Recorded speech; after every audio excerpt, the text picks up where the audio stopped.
Hello and welcome back to Random Roleplay. I'm Deven of TRG Network and Watchmania, and we finally resume with the Planeswalkers fun. Now, if you're binge watching, then there was no pause for you, but these uploads did have a bit of a drought, and for that I apologize.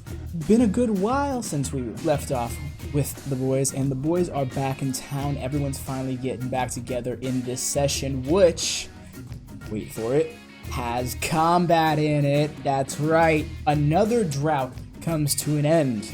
The combat resumes after half the campaign up until this point. We finally get back to some combat in what was considered to be a hack and slash campaign in the previous arc. So I'm not going to ramble on any longer. This week's hint in the form of this episode's hint in the form of a quote. I swear we'll find that closure for you. I won't rest until that happens. Pretty vague all around. Can't even tell who says it. It's going to be hard to find amidst the dialogue that will happen in what will probably be the second half of this episode. Do keep an ear out for this one, because this is where the hints are going to start mattering more and more. Help tie things up in a neat little bow. So that way you don't got to go all the way back to the first episode and run through them all again unless you want to. I do encourage it. But you won't have to rewatch. That's the point of these hints. So, before we get into it, I'd like y'all to like and subscribe. Please help this channel. Of course, if you're watching by now, you probably already have, but still, help this channel with a like to the video. Make sure you're subscribed if you haven't already. Get a friend to subscribe if you haven't already. We're trying to get to 100 subs so this channel can take off a little bit more. So, without further ado, on to the show. And so, we return to the gate town of Excelsior. And the party in the form of Cassius the Tiefling, Arudim the Half-Orc, Naleek the Half-Elf, Crantor the Gallataur, and Deis the Lamian Elf.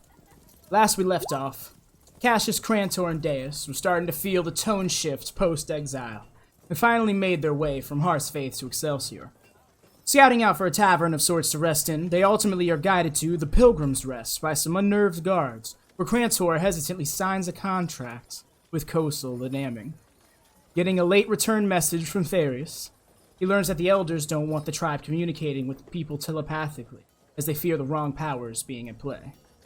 Meanwhile, the drama club duo of Arudim and Naleek reunite a few days later, having their usual episode together before making their way to Excelsior themselves. With some aerial directions from Cassius, the brand new ability, Arudim and Naleek make their way to their party members. However, just as they're about to have their reunion, crossbolt fires out of a nearby window and into Naleek. And I'm going to take us now over to the map. Ah, yes, that's right. A fucker shot at my body. That's right, a fuck boy. Now, Advy, Yeah.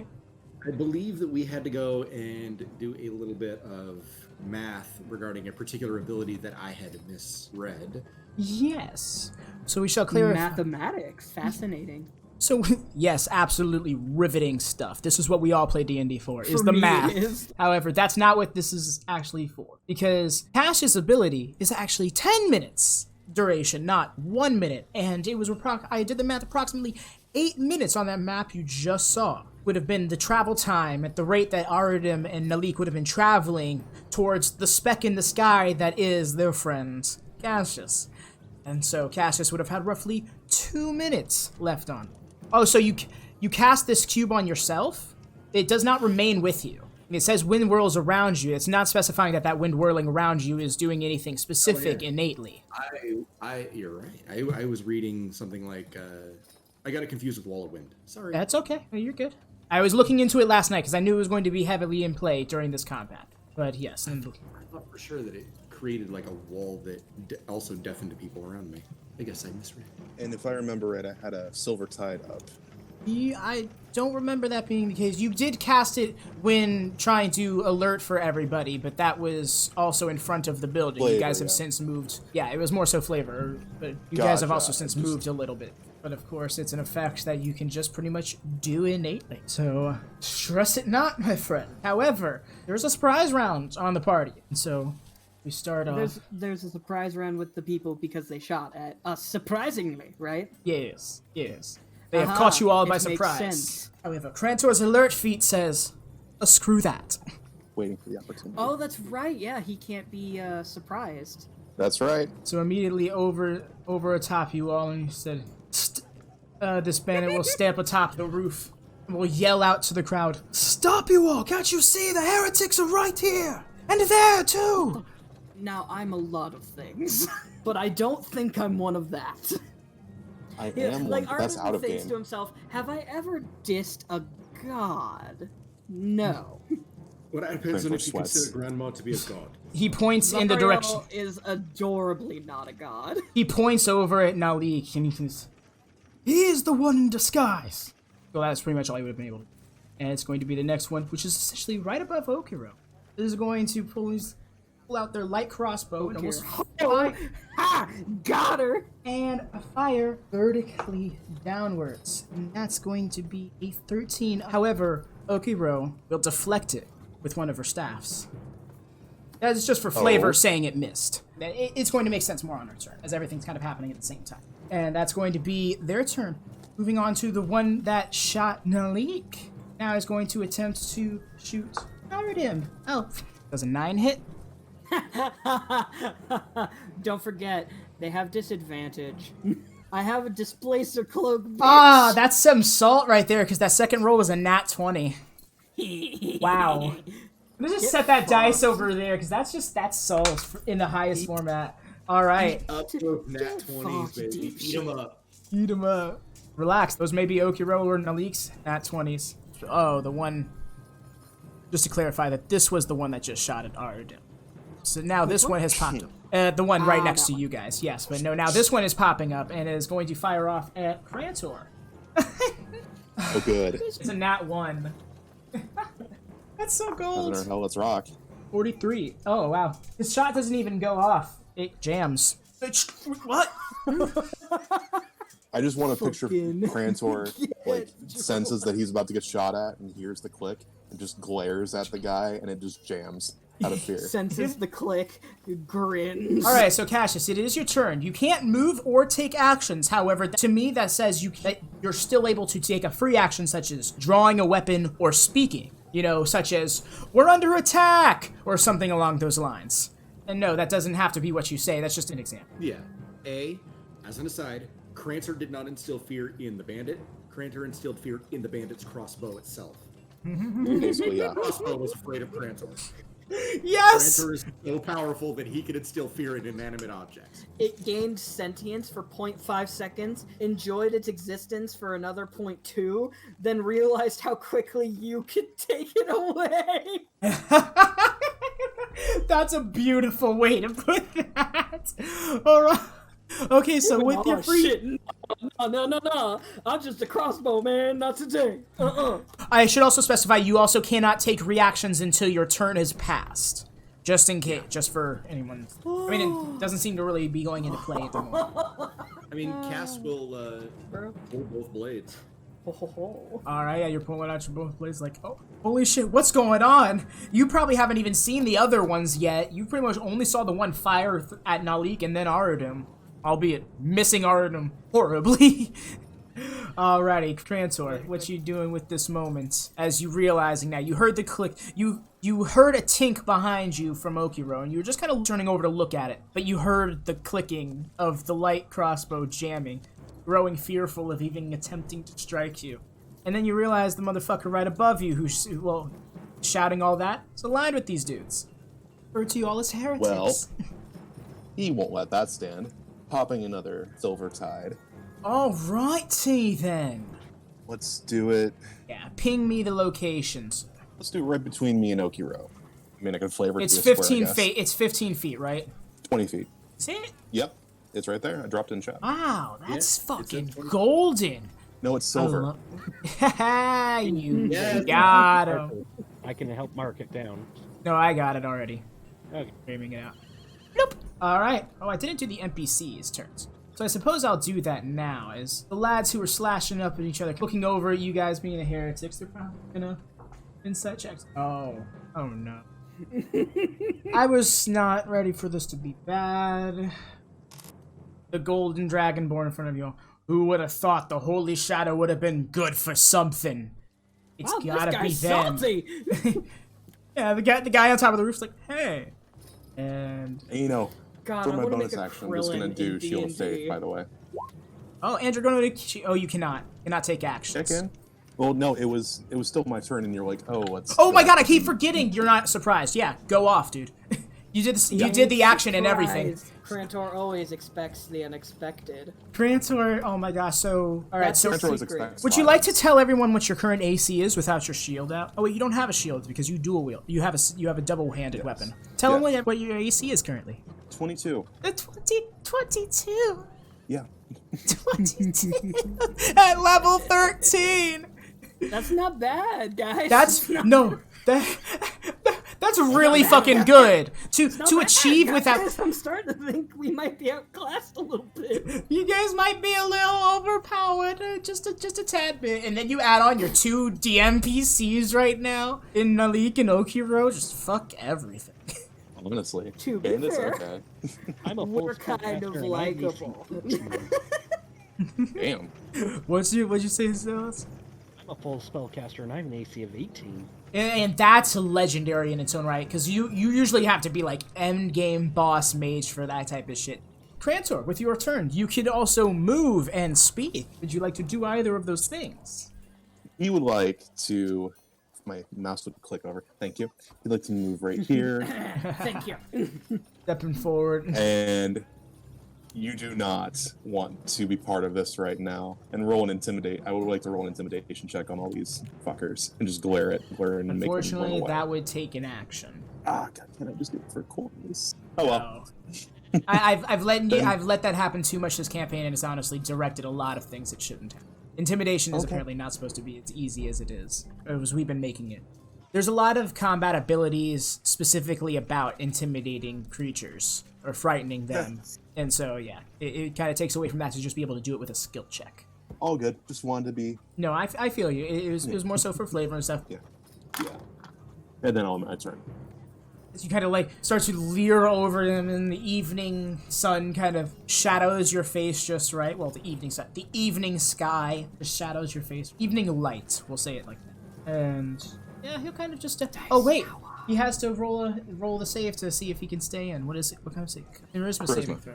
Oh, pass. Okay, good. The angel up there. Oh wait, he's not in your range. He's actually very high up in the sky, kind of observing the situation. It Yes. does say it's a 20-foot sphere.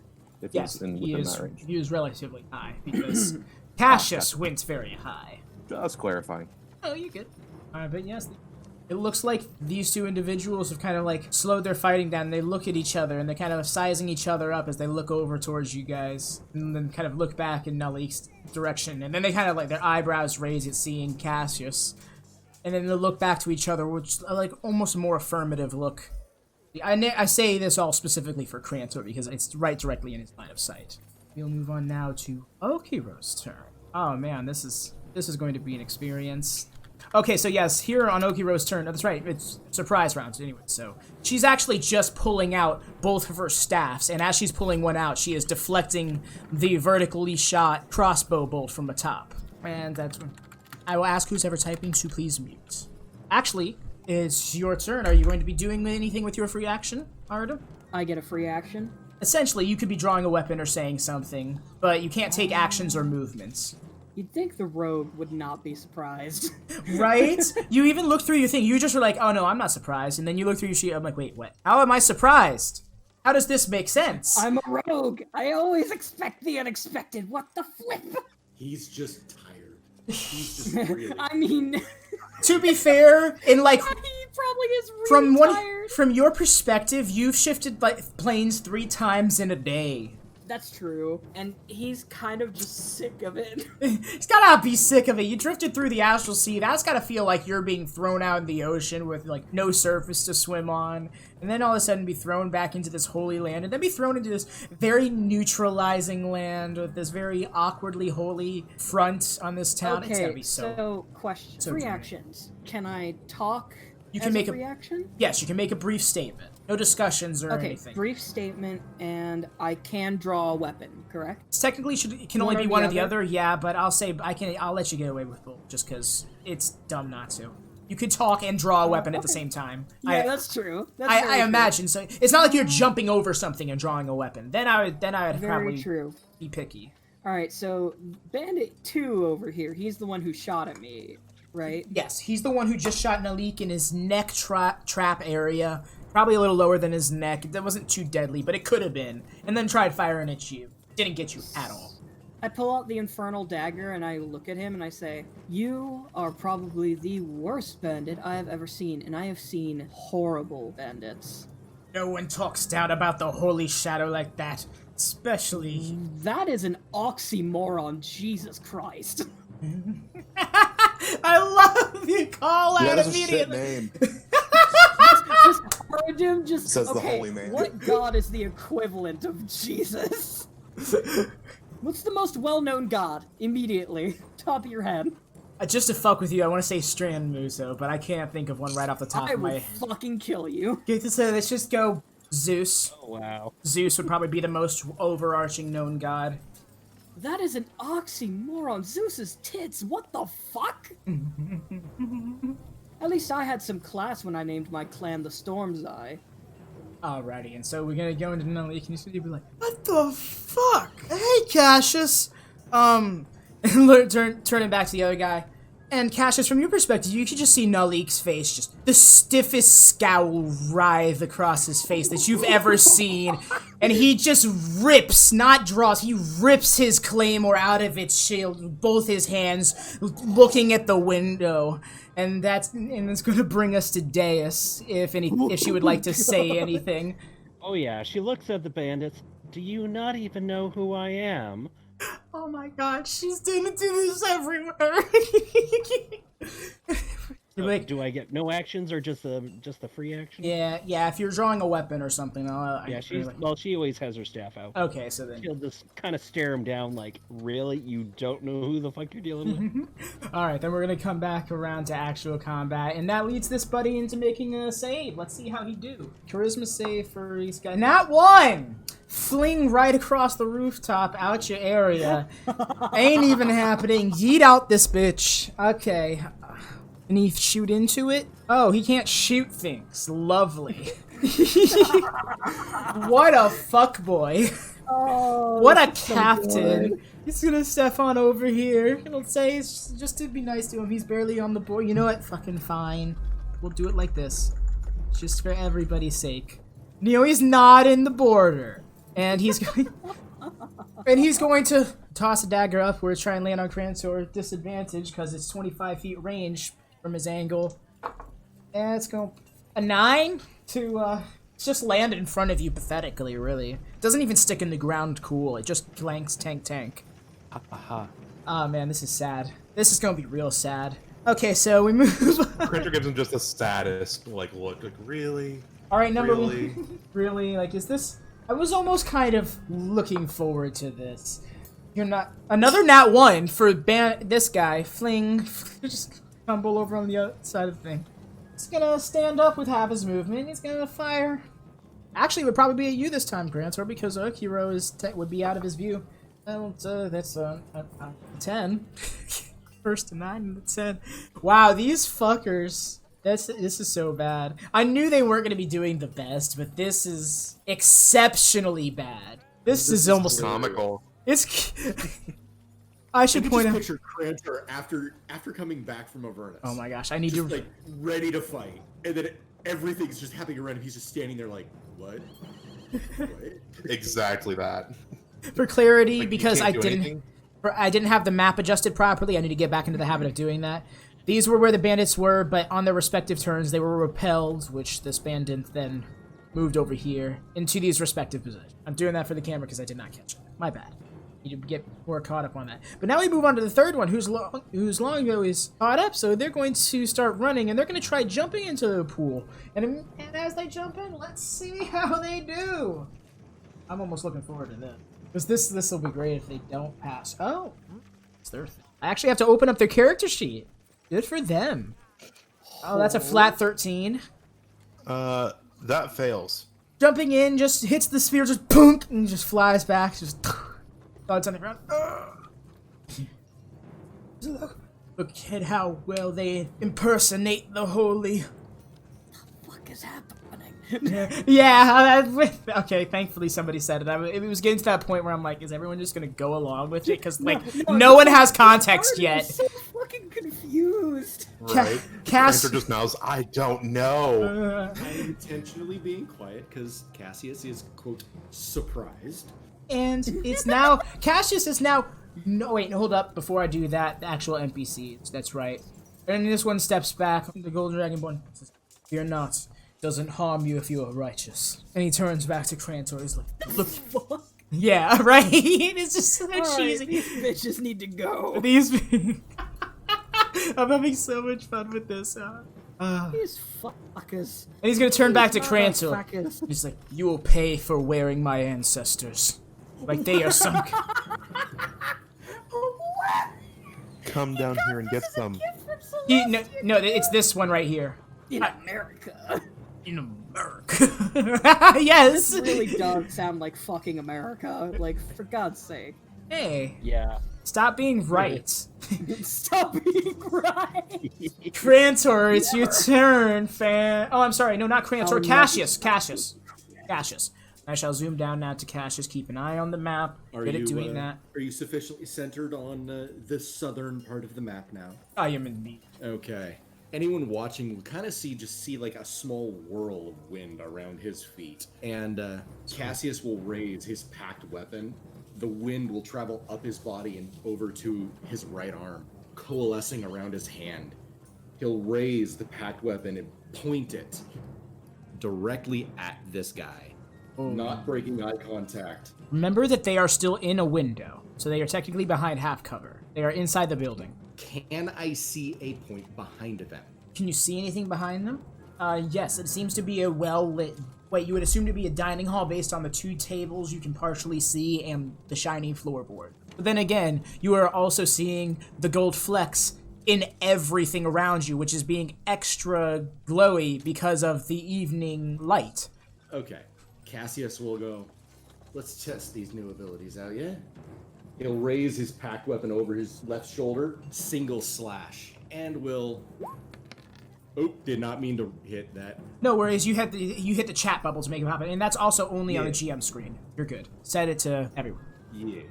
There's a reason I keep it on the GM screen because I hit the wrong button like all the time. That's So I partially did it. I will activate the ability to create a 15-foot cube of swirling wind centered on a point directly behind him.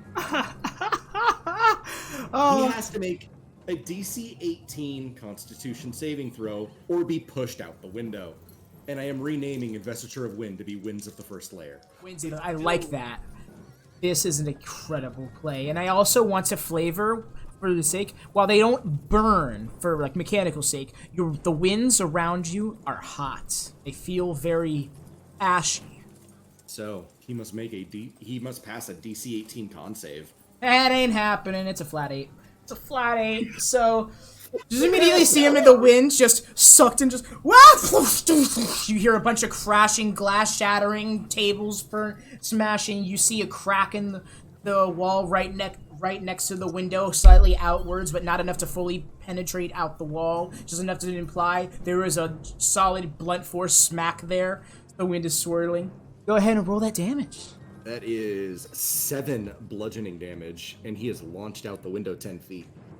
Ooh, with they though. Oh, I'm gonna have to just deal extra damage then. They'll be forced through the window, yeah. Right in front of Naleek. Oh my god. Oh no. Like, this is so cool, but at the same time, uh-oh. So he isn't just blowing hot air. Now that's a line. That killed me. Props is up. Sorry, for I that had one. to say it. No, you should have said it out loud. That's gold. Oh, I man. didn't want to interrupt. I totally appreciate that. I'm going to roll 1d10 because of the damage to the force. Oh my god! I did. It was 7. 7 bludgeoning. Wow, and the window did more damage to them. They took 9 bludgeoning going through it. Was this 2? Ooh. And suddenly you'll see Cassius looking all stern and serious, hearing all of the crashing inside the house, immediately go, oh shit, I probably broke more than I should have. Misjudged that one just a wee bit. And then you realize how wide this quote-unquote house is. May not be a house, seeing that you're about a block away from your tavern. I have to pay for that one. Pats the coin purse. Yeah. Pretty sure I could afford that one. Sorry about that, mate. Sorry about that. Immediately straight back to serious mode. The wind will return back to his feet, and he'll just kind of take one step and just kind of Superman glide his way down to stand right on the other side of this guy. He'll just lean in. You shot one of me best mates, man. I think you know what's coming. Not cool. He'll lean down and he'll just say, listen, if you surrender and turn yourself in, I'll let you live. You done pissed off everyone else, though. I don't speak for them. How dare you act as if you aren't behind the chaos here in the city. Well, we tried. Hey, fuck you, mate. I just spent the last 2 days living in a... Talk to me about magic. I ain't done nothing. Can Arudim hear him being like, look, I'll let you live? Yeah, oh yeah, this is right in front of you. This is all happening. Yeah. You react to that the on your guy turn. responds with that bullshit. Arudim just goes, well, we tried. So yes, Crantor, this golden dragonborn that was about to get involved in this little mosh pit in front of you before you were attacked, is now claimed that you were wearing his ancestors like a trophy. Did he make a charisma save to be in there or no? Yes, they passed on their Okay, turn. just last making time. sure. That's why they told their comrades, if you are righteous, then you have nothing to fear. I should now move the map. Or sorry, Right. indoctrinated. Guys, come on, you got egos. I need you to use them. Make sure the camera's on you. Right. I don't know what the hell you're talking about. The camera's always on me. Now that Crantor has this close up, he will walk up and get in the Dragonborn's space and just loom over him and say, "This was a gift given to me by the first king of Mendefall in Mercuria. So, how dare you claim it as a trophy? It is not cheap, it is not tawdry. This is proof of me scaling Celestia and my honor." Is that as your a whole champion. turn? So it is a lot. And he'll pull out his axe and wait for it and hold his action. I like that. I like that a lot. I like that turn. That was a good turn. That was also a bomb drop and a... I'm It's one like, I've dropped before. Yeah, I know, but it was been very dropped glossed to over. us, but like, okay, it's different when you waltz up to somebody who claims that they're righteous and they're a gold-scaled dragonborn, hottie-toddy motherfucker, saying, how dare you wear the skin of my kin? And you're just like, bitch, they gave this to me as a gift because I'm a fucking badass. What the fuck do you have? Do I see credentials on your gold ass? No, I don't. It's now going to be Okiro's turn. Going to... Yes, cow waifu. Okiro's actually going to There's kind of the move. squeeze right next to you, Crantor. And she's going to cast suggestion. She's going to point up to the captain over here. She's like, retreat. It's for your own good. Going to be her plan. If Buddy can pass it. Can everyone see that DC? Right at the bottom there? Oh, holy fuck. And the fam rolled a 6. And she's like, yeah, yes, ma'am. She's going to immediately use the reaction, jump sprinting. Well, we know he has a mommy kink. Wow. I wouldn't get that from that, but I mean, oh my god. Now Okiro's going to look over to the golden dragonborn in front of Crantor. You may not be with them, but I suggest you doing the same. We are no heretics. And that's going to move us to Arudim's turn. Wreck yourself, boy. Hot damn, that's my wife. I can't help but hear Crantor in that voice. I'm scrolling down to Arudim. All right, Arudim, we got your angles. Let's go. Arudim just standing there reading the script. I would never say this. Oh my god, a diva, just read your lines! Save that for my campaign, alright, Kobold? You're right. I should save that for that. I really want to do something stupid, but at the same time, you know what? I'm gonna look to Cassius and Naleek. Do you have this waste of space handled? As I gesture to the bandit. Cass will just look at you. Yeah, I think we got this, mate. Oh, you best believe I'm gonna get some answers. And he looks up and says, oh, torture me, will you, devil? He's looking at Naleek saying this. You're blind and stupid at the same time. I'm impressed. Oh, this is... Alright, so because I have no fear and no self-preservation whatsoever, I'm gonna bonus action dash, and it's gonna be a fun, wild ride. Boop. As it only is. Just film right through people. What? Now you're all of a sudden in between. Yeah, they can attack me if they want. They can try. You would have had Are to... they gonna take opportunity attacks? What was as I rush this guy? what was your course of movement? Indicate to me in the arrows. This is where you started. Okay. So literally, it was just a running start, and then I dashed between these guys. Okay, so then you would have got... Well, actually, no, they wouldn't have seen you. I'm not going to give it to them. They didn't know you were running up. They didn't know you were running between them. They wouldn't have had an opportunity. Thank you. Yeah, I got you moving. It's okay. I was doing that for that sake, but then I realized, I'm like, fuck, you're Arudim. Yeah, pretty much. Okay, I have a choice here. Do I choose violence today, or do I not? Hey, Advy, high or low? High, as in high ground. Lucky day. As in high road. As in high road, high ground. So, what action would it be to just fucking put a knife to this guy's neck and threaten him? Because I fucking just dashed up behind him. Nobody fucking saw me. I was too goddamn fast to stop me. It would be a grapple check. And I just went... If you're trying to have it to where your knife is at their throats, like for a secure slice, if you want it, then yes, it's going to be a grapple check, which would case be athletics on your part. However, I'm going to give you advantage because you had the flank. I normally do the +2, but I am making an exception in this case because there's 2 Gallataur in front of this individual.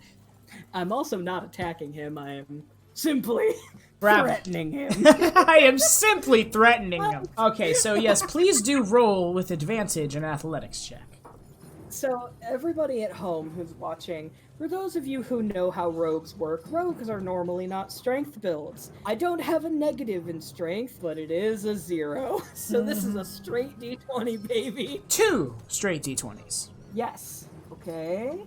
Okay, this probably won't work. 12. You match. Oh, shit! You guys both had flat rolls, so roll again. Again, you have advantage. I'm gonna say yeah. Okay, that's a lot better. Okay, 17. They got a 13. Got him right over the chest, just perfectly to frame their head. Knife around the other side to their throat. You could take their head off in a swipe. Immediately in his ear, and I believe I'm pretty sure. Do I? Oh man, it would have been great if I knew Draconic. That would have been so spooky. I'm going to whisper in his ear. I think you're confused. Or stupid, or both. So I suggest you listen to the Gallataur. He's just kind of like nervous. That'll be my turn. Scoping out the situation. Come down. Naleek. Whack! Nice. Boom! Naleek should be like, devil, huh? Looks up at Cassius, and looks back down to them. And it's like, alright, so I'm gonna need you really? to start talking and say everything. Naleek, I'm pretty sure this motherfucker's cross-eyed. Hard time buying that. Question, DM, do we hear them shouting that as well as the gigantic explosion of wind going through a house? You heard the explosion, yes, but the conversation happening all the way over there has been drowned out by the wind, the crowd, and the distance. Gotcha. Okay. Yeah, so you only know what's going on with Okiro and Crantor. Probably don't even see Arudim yet because of how quickly he moved into the situation and how many things are in front of him. But it is your turn, so use that information to let you Excellent. how you will. Well, that works out nicely. Deis is... Now, which way is Okiro facing? Like, towards this way? Or... Yes, both of them have their backs to you. She is going to slide up, because that's nearly as far as she can get, but she will go. She will literally hop onto her back for a second. Just quick glance, just passing through there, and she's going to do 2 things. First, she is going to use her action to cast Animate Objects. And don't worry, it's not the other one. It's the original plan I had. And animate the bricks on the road. And they counted tiny, so 10 of them. 10 little bricks on the road. Are we going to say they're all in this space? Yeah, pretty much. And she's going to send, because they can go 30 feet, 2 at this guy, 2 at that guy. They can fly? They can fly. Please They drop can fly. all spells that you cast. Please drop them in the chat. Oh, of course, of course. No worries. I will click I just went to go read it and I was like, oh. No, it basically. Yeah, it I does- could if I did it on coins, I would be doing a payday moment. I used to have a bard that would carry a bag of pebbles just so he could reach in, grab them, throw them, and then all animate them. But yeah, basically with Tiny, they have an AC of 20, 18 to hit, and they can fly 30 feet. So she's gonna send 2 bricks at these 2 idiots. All right, for the first guy, 2 bricks at And his instead head. as a flying speed, yep. That is going to be a 13 for the lower hit, That is going to hit. and a 26 to hit for the higher one. This creature is much higher in the air and is not one of the enemies. This is the only enemy. Oh, so that guy there isn't in the roof? They're several dozens feet up. Oh, okay. Then it'll go for this guy, that guy. But yeah, 2 hits on this guy up here, and that will be 11 damage of bludgeoning to his head. Oh yeah, just a dome on. And for bandit number 3 down here, that's gonna be... Does an 11 hit? Yeah, no, it just barely misses. Well, a 23 on the other one. Okay, yes, that one will hit. And that will be a... Oof, not really high. 6 bludgeoning damage to him. Alrighty. And 2 of Knocked the bricks... tooth out of him. Yeah, that's 2, 4. I'm gonna send 3 bricks at the golden dragon. What? Okay. Go ahead. Golden bricks for the golden dragon. Alright. Oh, wow. Minimum to hit is going to be a 21. Yeah, they all hit. That's going to be... Ooh, jeez. 21 bludgeoning damage to him. I got 3 more. Goes chewing right into his dome, just knocked against the podium, holding up that 4-frame, and flapped right on the ground in front of you, Arudim. As you just saw Deis slither over the top of Okiro's back, much to Okiro's stoic reaction. And Just slides over and to finish that. and 6 bricks go flying off in various directions, one which knocking this dude clean out cold. You see some blood. Not much, but very clearly was a brick to the head. Yeah, she's not trying to kill them. And are any of these guys acting aggressive towards them? Because she would have been watching. No, they have not attacked yet. However, Okay. now... okay, well, when their initiative comes up, it'll come. Alright, well, she'll send, because she has 3 shots, she'll send a brick, not trying to hit them, but just like, past the head, like as a warning shot. Like, try us, fuck boys. Yeah, 1, 2, and 3, and I think that will be all her move in that. Yeah, that's all her move, that's her action, that's her bonus action. And she will just pose herself, sliding off, kind of giving an apologetic look to her, and just like ready to beat the shit out of them, look, with floating bricks. With floating bricks. And she's Follow done the for her yellow turn. brick road. Oh yeah. Oh, you should My just, God. If we had a witch there, oh, you should have seen what I would have done. So, he moved back up to the bandits. They're now shot up. Going to run down. Hop down to the ground. Oh, it's a perhaps we should move. He looks back. Kind of like murmuring amongst themselves. You can't really hear them from your distance. It's kind of like the crowd itself is chattering around. And that's going to be... Arudim looks, just disappointed in general. Yeah, he's like, I wanted to kill people. Well, he didn't want to. It's just He like, man, did. Someday they're just like, I really want people to test me so I can just put them in their place and they can learn some humility. I mean, Crantor sure as hell wanted to kill some people. Look, that's Crantor. Arudim, he doesn't like to enforce the stereotype. Okay, so the bandit below Naleek and Cassius's feet is going to... Bandit number 2. Yep, he's looking up the 2 of them, and he's... Ah, yes, our boy, Bandit number 2. And he'll kind of just, like, go limp on the ground kind of thing, is just, like, giving up, and he's just...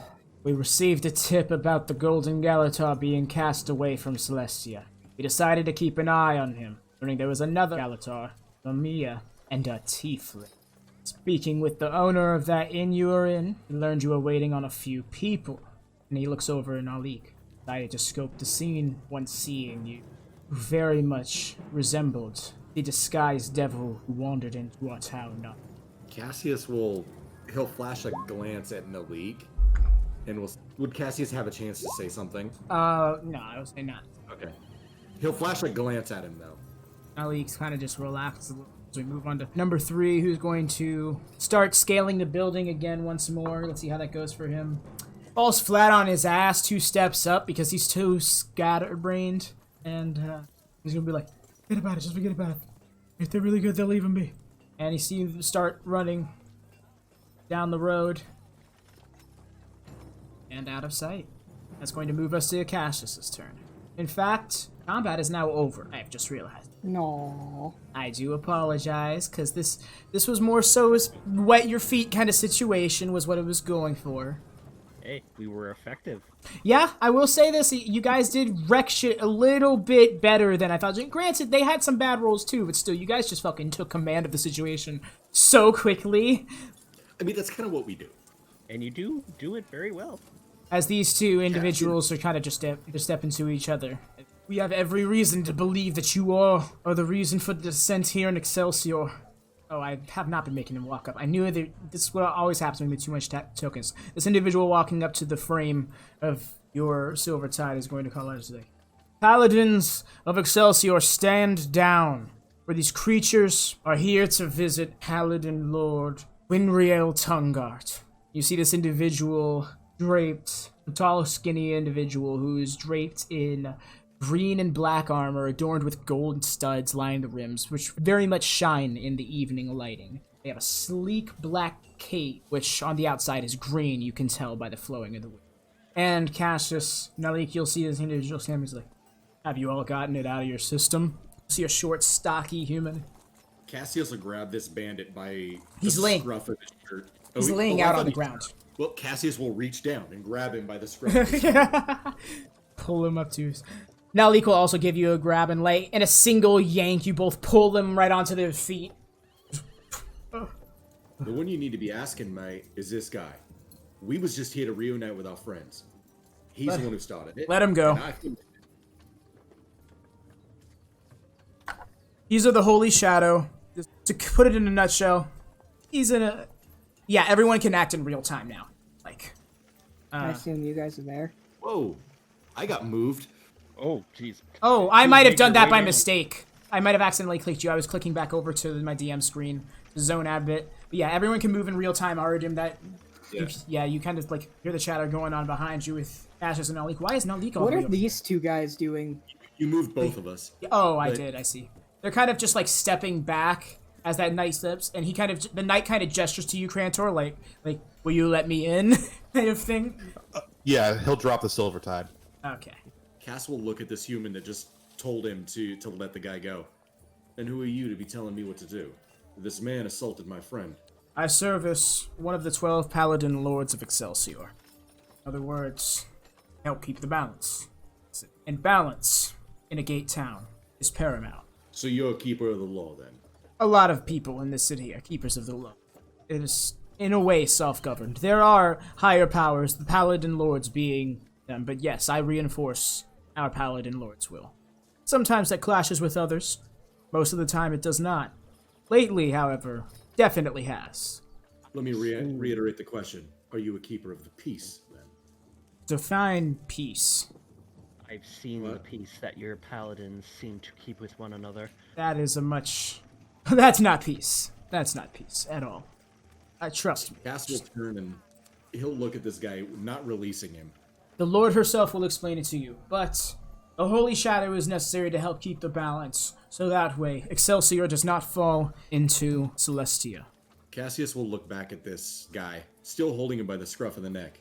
You do remember Okiro specifying that, like back with the innkeeper and stuff, that this city is meant to emulate the plane in hopes of falling into the city, but a lot of the civilians don't actually want that to happen, so there is kind of a balance kept to a certain extent. That's why the innkeeper almost gently encouraged you guys to do something along the lines that you've been doing. With that in mind, Cassius will look at this guy and say, you know, you could have just asked. And if you wanted a brawl, you could have just asked. I'd be happy to brawl you, mate. If you were actually a devil from Bator self, then there would be no questions I'd have for you. I mean, I'm close. Naleek grabs him by the back of his neck, kind of pulls him close. He's like, he has roots there. Is there a problem with that? Wait. That name he just... Cassius will let go and look straight at Naleek. That name, Batol. Yeah? Isn't that the one that Fellhandle gave us for the location of you-know-who? No. Bator is the name of all of the 9 hells. No, the layer that you're thinking of... Why can I never remember it? It starts with an M. Minoris. The layer that you're thinking of is Minoris, the 3rd layer of Bator. Yeah, I knew it was the 3rd layer. I just wasn't sure what it was. No worries. That's because I can never remember its Which layer name. were we in the first time again? Avernus, the first one. layer? Yeah. Yeah, that's what I thought. Lord's location. And Crantor has a contract with Kosil to do some business on his behalf in Deis, the 2nd layer of Bator. Don't remind me. Can Arudim walk around and walk between We're still on the map. Crantor? 2, please. As, yeah. Okiro is probably giving you your space now, Crantor. She's probably started to kind of stroll down to the rest of everyone. It seems to be where the gathering's at now. Oh, good to see you, Artem. How was the astral plane? Fucked. Crantor's probably had the most Glad to hear it. experience. I have to go follow my wife right now. 1 second. I'm sorry, you're Just what? Bolts. No, bolts you get back away. here right now. God, Cassius, You're flat. what? Letting Arudim dangle on that cliffhanger for a minute. Cass will Fuck put you, his... I'm faster than you are. I'm there before you. Well, we'll dismiss his pack weapon. He'll let the guy go, and he'll basically look at him. Listen, I don't want to cause any more harm than is necessary. You cause harm to one of my own, I have ways of getting my revenge.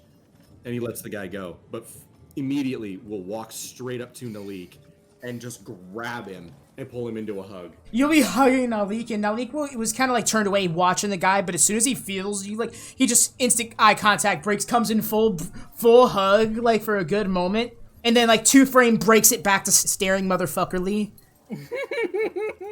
Real time, it's like, yeah, and you keep walking. Oh my god, Cassius, it's so good to see you, man. I thought I wasn't going to see you for a while. And yeah, you keep And going. keep walking. And that's what I'm talking about. Yeah, keep it going. I don't want to see you again. Cassius, I'm so Here's glad to why. see you again. Deis will actually plant a quick kiss on his cheek before he even knows what happens. Like, Naleek? No, Artem. Oh, okay. Ah. I need to make a roll.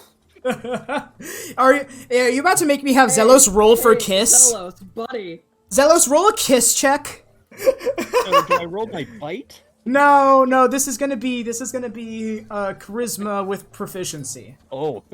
Wait, no, I'm sorry, charisma with expertise. Oh, okay. Oh, What are you doing here? Trying to stop Deis from kissing you on the cheek for some reason. Because you're super fast and don't want it to happen, I guess. Oh, this is gonna be Well, interesting. no, I never Planting said on I the was lich. dodging it first of all. Oh, okay, I thought you said that you were okay. What's going on then? No, I said I had to make a roll to how he reacts to it. is what I Okay, meant. gotcha. I didn't- Okay, my I didn't bad. really say I that. was jumping the That is gun. my bad. Still, I got excited at the sound of kiss check. That was gonna be funny. 27 that she just plants a little soft peck on the cheek. Naleek's For like, a moment, time stops.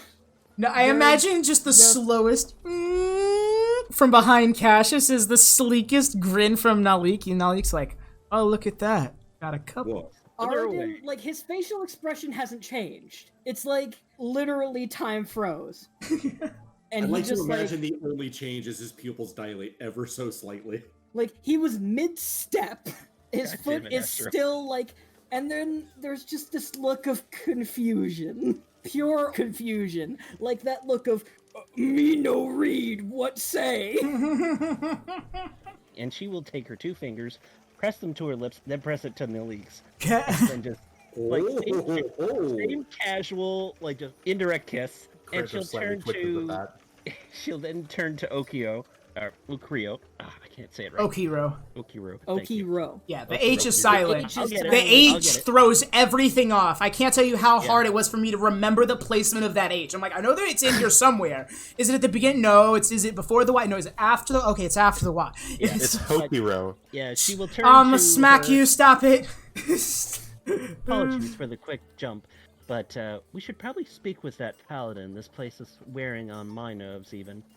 I believe we're being escorted there anyway. He looks behind him and sees these two lads back here. Naleek looks over to... Well, Naleek looks over to Cassius like, wow, I didn't realize how many couples there were amongst this group. Before we go, though, one more important thing.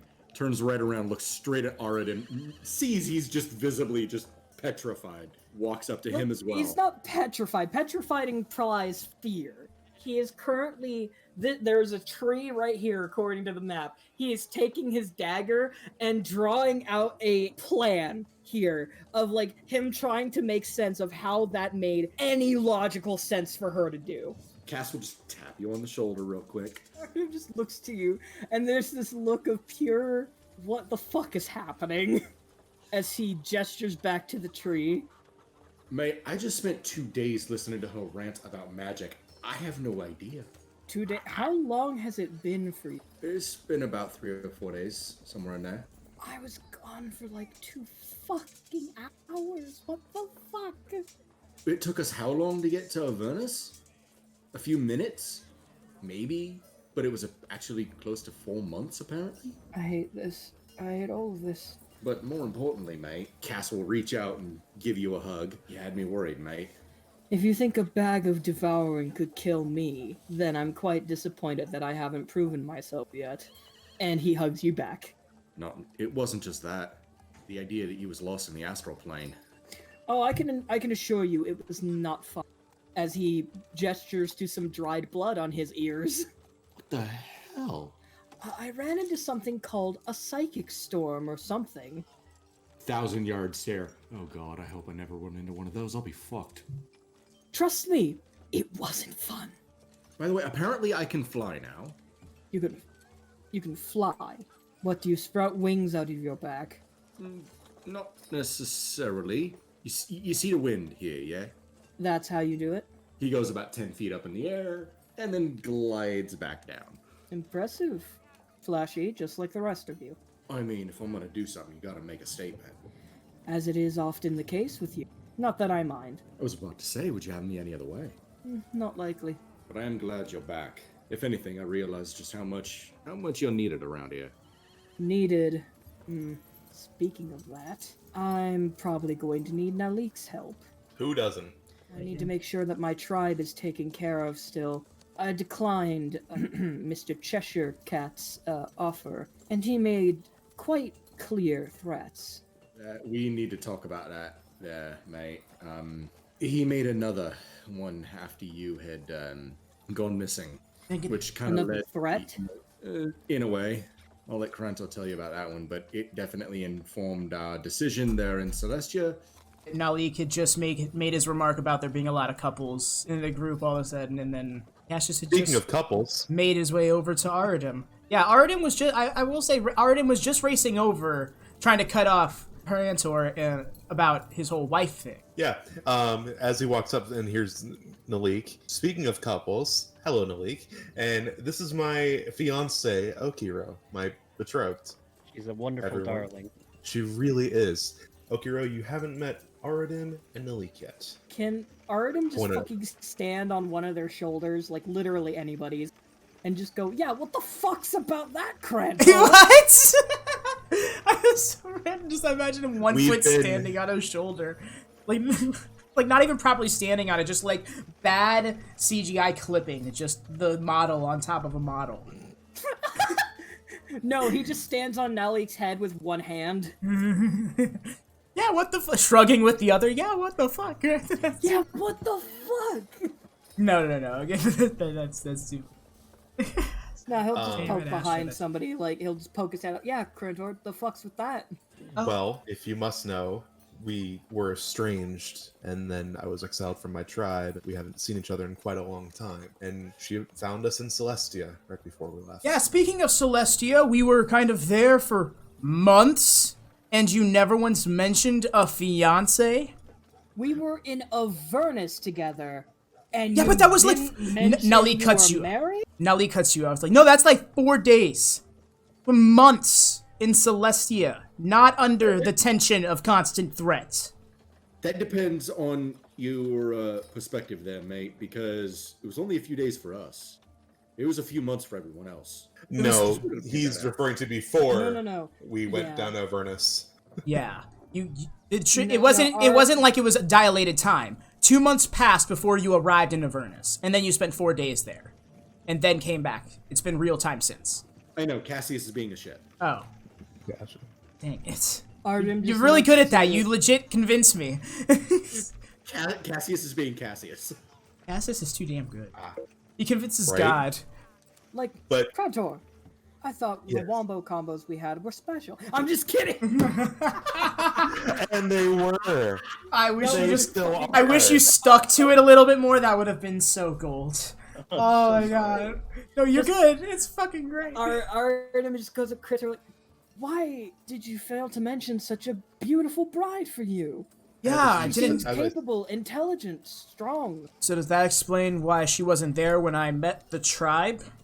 Yes, she has a certain affliction, and she was looking for a cure to it. And we hadn't seen each other in about a decade. Well, my sincerest apologies, ma'am. And Arudim walks up to her and offers a hand. My name is Arudim Buzar. I am the leader of the clan of the Storm's Eye. Oh, it is a pleasure to meet you. I see Crantor is already making business related. Tribal chief? That's correct. We plan to talk about that soon. There just hasn't been any time. She offers a handshake to you, Arudim, Unfortunately- and her hand is considerably larger than yours. Smaller than Crantor's, but still considerably larger than yours. Without hesitation, he takes it and firm shake. Oh, your hand nearly crumbles. She's almost as strong as Crantor easily, and that's probably Still stunning. does not flinch. He knows what pain is, boy. No, now you... Oh, trust me, in his head, he's going, Jesus, fuck! And she'll On the offer the outside, same though, handshake. it's just like, yes, I am strong, too. And she'll come back and she'll let go, and then she'll go to give Naleek a handshake, which he'll hesitantly accept, and then it'll actually be an Arudim extremely behind him is firm just like- shake between the two. Arudim behind him just shows him, like, his finger bent backward and just goes, watch out. He everyone- just mouths it Everyone as roll he an bends his finger back into position. everyone roll an insight check on this handshake. Ooh, oh fuck. Oh Tells fuck. me I know what's going on Is with this the players. tension I've been waiting for? Is this the romantic tension? Oh shit, that's a nat 20! Oh my god! What's the nat 20 for me too? Got a mod 20 and Oh, 2 nat 20s. Very I'm cl- not kidding. We both rolled that 20. Crantor? 28. Nat 12. Let's go. Crantor, you're like, is Naleek upset about something? Everyone else, you guys see an immediate competition between the two. That's the Cass will thing. just flash a knowing glance at Arudim like, oh yeah, he jelly. Always jelly. Arudim just looks to the two of them, and a very smug grin creeps onto his face, his tusks peeking out of his lips. Anyways, so you all being summoned by a paladin lord, and the other two over here are like, this almighty and important individual. yeah, one of those. Indeed, we're coming. Oh, Arudim, I almost forgot because Ah. she nearly died. And she reaches into the haversack and pulls out a handkerchief wrapped item that was going to be a bit of an icebreaker, but you kind of ended up near dying. But here you go. Cassius, Yeah. I grab him, I pull him close to me. What the fuck is happening? Wait, I'm pretty sure she's trying to make good, mate. Why? What? Do I deserve that? I was kind of a dick. So paladin lord knight, go on, tell us your stuff, please. Yes, we're just, come on. Naleek's like, you're seeing, Naleek is very, like, almost dismissive. Like, he's trying, like, he just came up on the phone. Like, go on, come on. Well, this tumultuous time of Excelsior, we've been tasked with escorting you to the Paladin Lord's Picket Keep. And he'll gesture his head over and point off in the direction. I'm gonna switch this back over to this map. Please do scroll out one moment as I do so on both my screens. And funny enough, almost exactly in the direction of, wow, dang, this is not, I'll do it on this screen because there's barely a ping there. In this, well, more so out here, is a floating castle. One of 5. And that seems to be the one he's gesturing to. Deis, now that you're getting another look at their armor with this green and black armor with the gold studs, the capes and stuff, you can tell that these are more casual garb. You've seen this in, more upper class regions, like very notably Rieba, where there are people who just wear armor for style as opposed to actual defense. On the way there, she is actually going to be casually talking to the one, asking what sort of gifts does unusual guests give the Paladin Lord? Just something like cultural, like what do we usually give when we're dropping in? I wouldn't take her as one to expect gifts. She's not the most patient lady. I would suggest just cooperating with her as quickly as possible. Of course. It's usually where I come from. Usually one at least brings a bottle of wine or something to say, we kind of dropped in. Yes, well, paladins, clerics, and petitioners of many worlds come here to Excelsior to do just that, but in a little more, quote-unquote, righteous manner. And for the most part, that is legitimate righteousness, but lately the city has been having a lot of issues lately. I think that the lady will explain it best. Yes, that would be quite interesting to hear about that. It's the first time I've seen paladins downright kill each other like demons. Because that's what they're thinking each other on. There was a devil in disguise not too long ago making their way into Excelsior, and they caused great harm.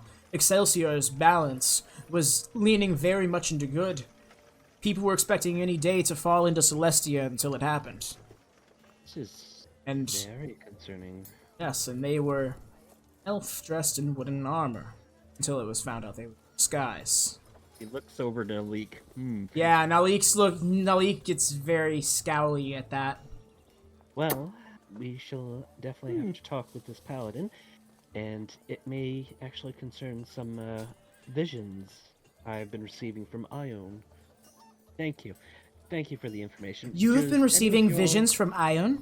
Okiro will say out loud, probably with the most haste you've ever heard her speak. Her high priestesses. My father secretly looked to Ione for guidance. He did? Be Yes. Is that puzzling why at you were times. cast out?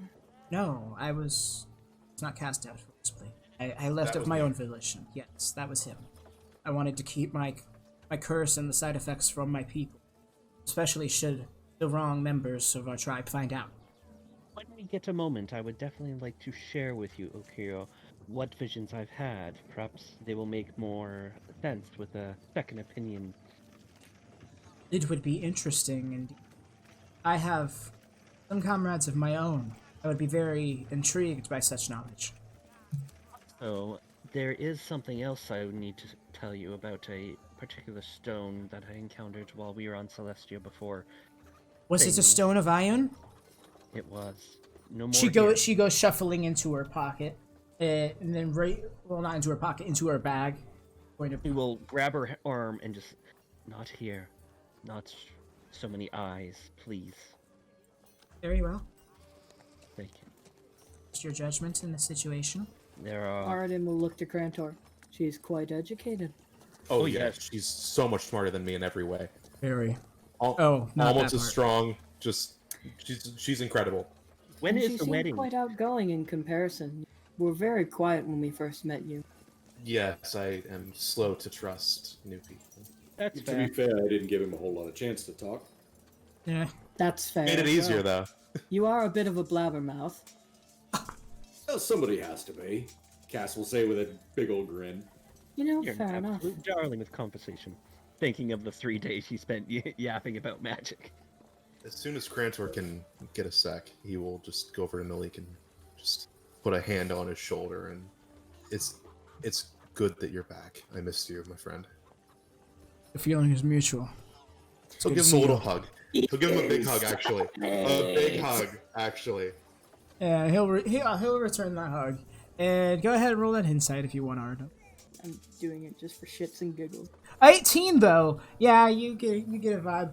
Naleek's still salty about something, but he is genuinely happy to see Crantor, and he is actually hugging him back. And Crantor is genuinely excited to see him too.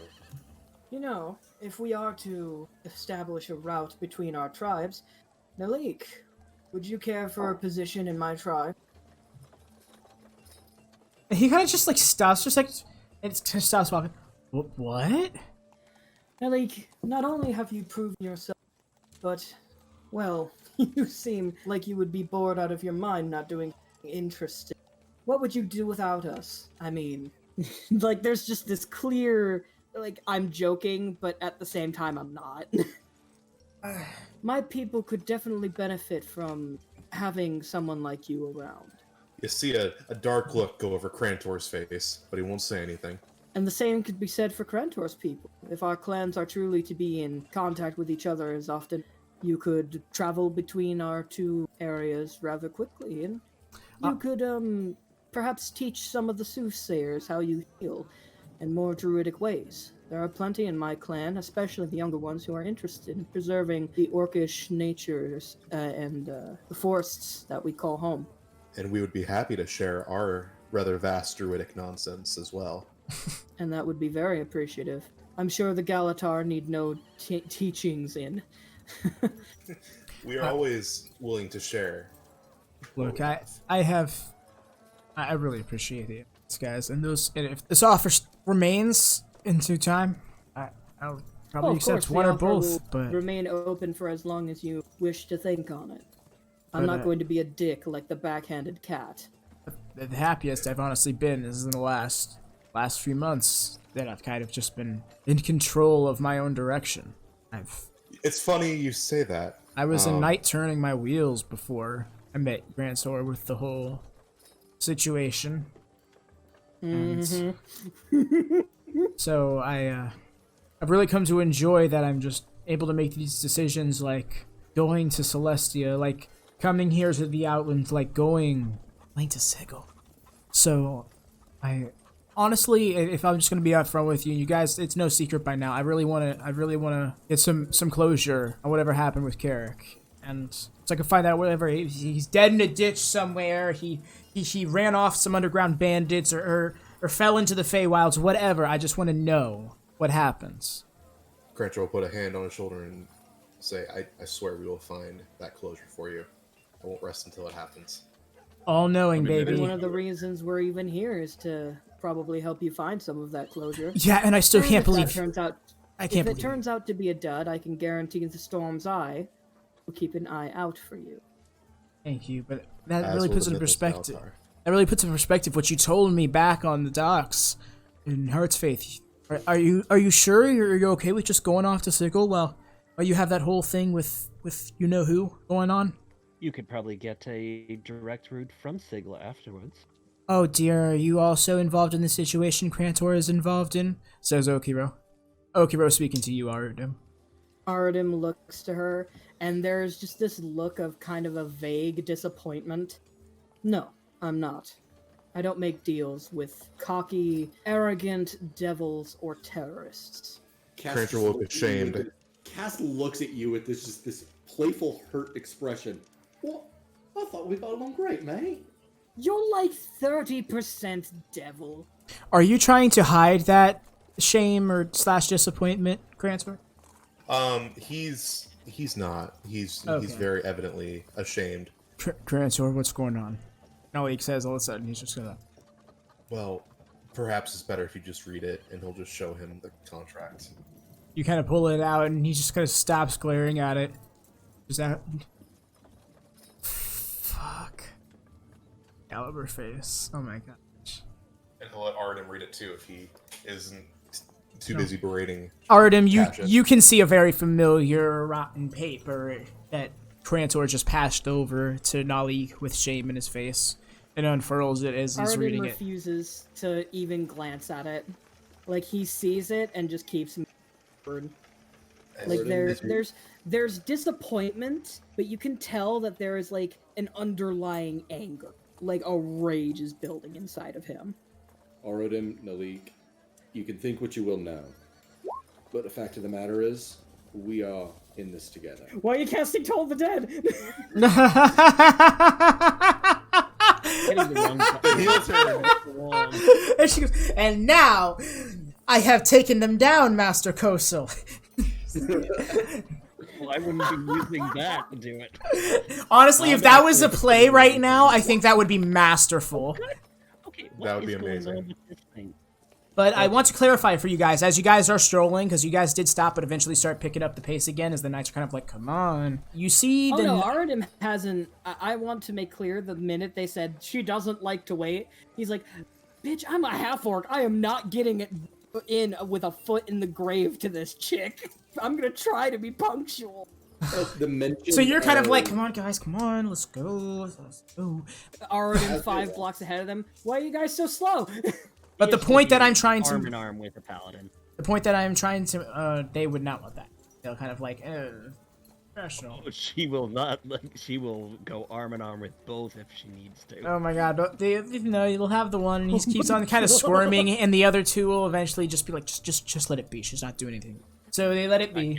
And anyways, the point that I'm trying to make is that as you guys are going on, the evening light is is pretty much faded now into a full dusk. The illumination of dusk. And again, you see no sun anywhere, and the shadow beneath you is as if the light source is directly above you.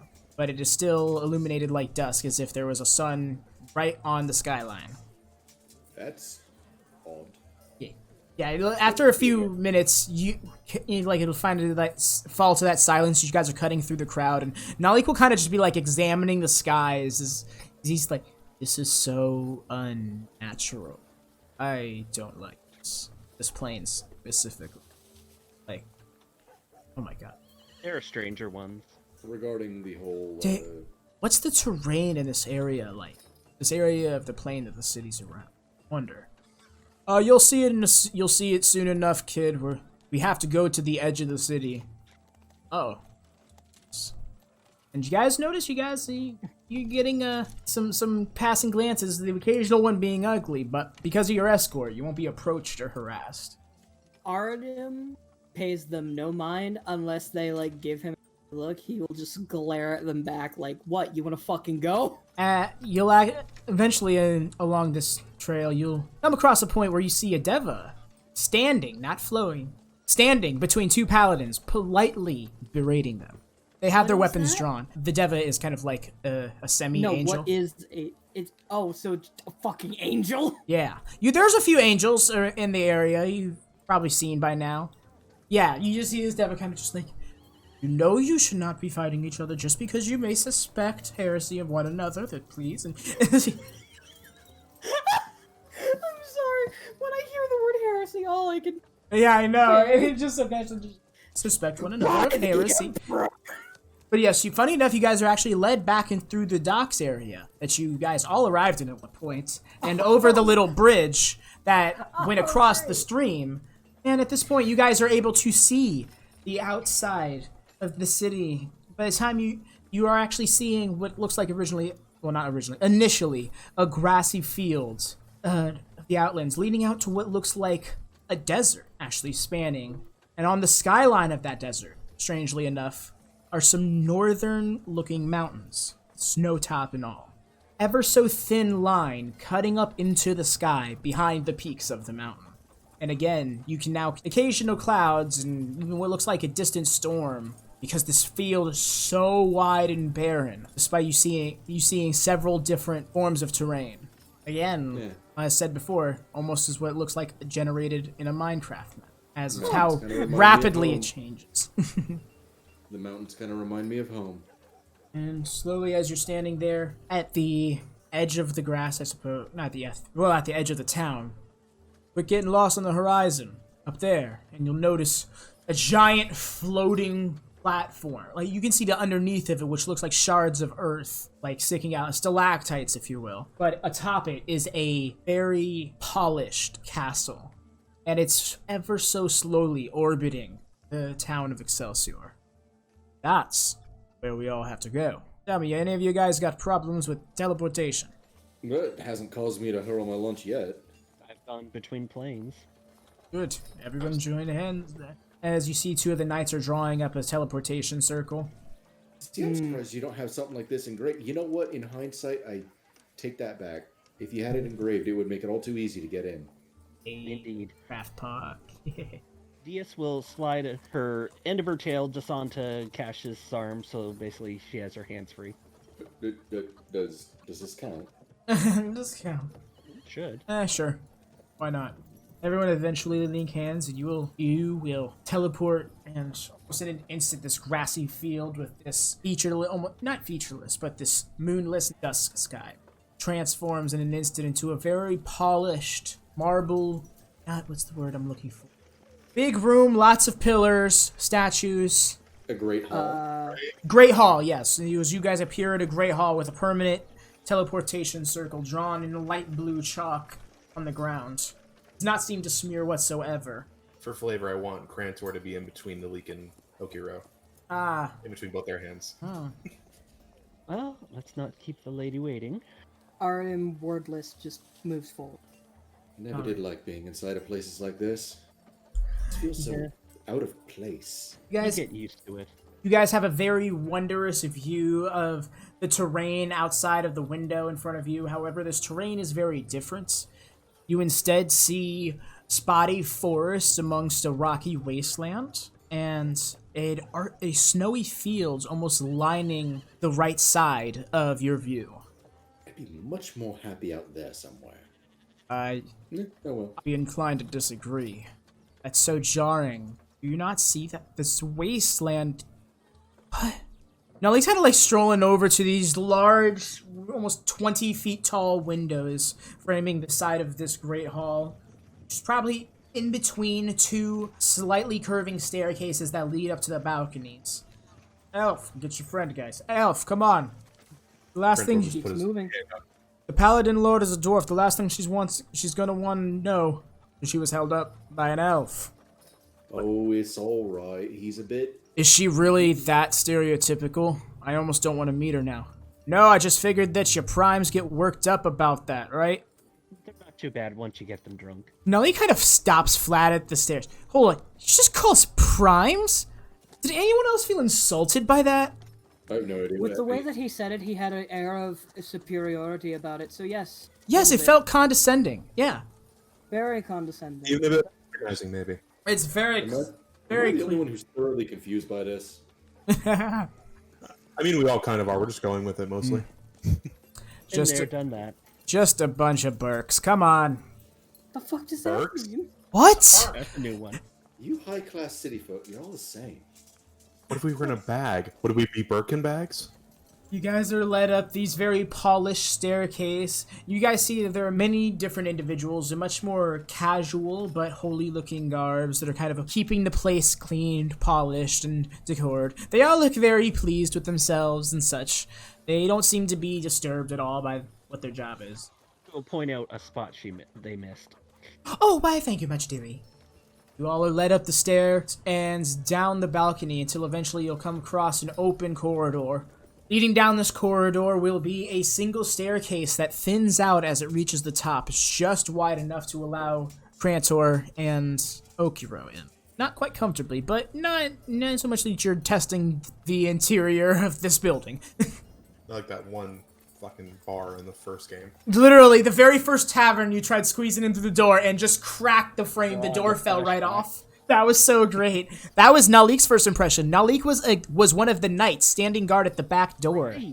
Right. Mm-hmm. That's what I was saying, y'all. Naleek was there from the very beginning. Oh, jeez. God, I want a cameo now. Oh, man, I've considered the possibility of crossover. You have no idea, but it's really hard to make something like that happen without fabricating it. Well, yes, out of game too, but like in game, just because they're in the same world doesn't mean there would be any logical reason for them to cross each other's paths and interact. Until Crantor would be like, hey, let's go talk to my old friends. Where are they? Yeah, the elf that owes you a blood debt. Oh my gosh.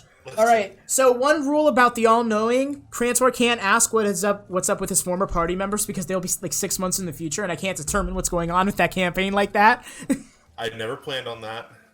I have things I want to ask, but not that. Hey, especially with me and Kobold, we're ultimate chaos. We still have to get Cannon back. Oh. No, I mean, get back at him. Anyways, moving on. I think we mean murder. I mean, you know what? This crossover's sounding more and more likely. Take that how you will. You guys are led down this corridor towards this... Arudim, who the fuck are you? Towards these thinning stairs. And I imagine that Crantor just stays at the base of the stairs while everyone else travels up and like, are you good? Yes, I'm fine, go. And as soon as everyone's in the door, he just leaps up across the entire staircase and just through the doorway. Superman punches on the landing. You know what? Athletics check for me, please, to see how well you shoot yourself through the hole. Is this gonna be nothing but net? You're gonna rebound off the frame a bit? What's going on here?